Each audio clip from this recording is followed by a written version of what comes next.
Faire le tour du propriétaire, c'est d'abord entendre des anecdotes sur l'histoire et la vie mouvementée de ce château.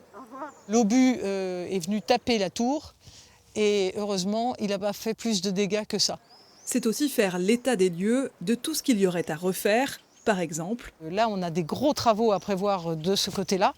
Et le gros problème, c'est que ça demande un échafaudage important qu'il va falloir poser pendant des semaines. Le coût d'un échafaudage, c'est pratiquement aussi cher que le coût de réparation de l'édifice. Donc voilà, c'est un budget qui est en attente. Bâti au début de la Renaissance, le Plessis-Brion a été transformé au gré des siècles et de ses différents propriétaires. Depuis 1960, il appartient au Lageneste et quand la maison de famille est aussi monument historique, l'investissement est sans fin.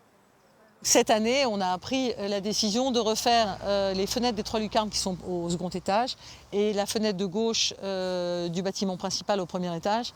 Parce que chaque année, on essaie donc de refaire quelques parties du bâtiment pour l'entretenir au fur et à mesure. Il ne faut surtout jamais s'arrêter.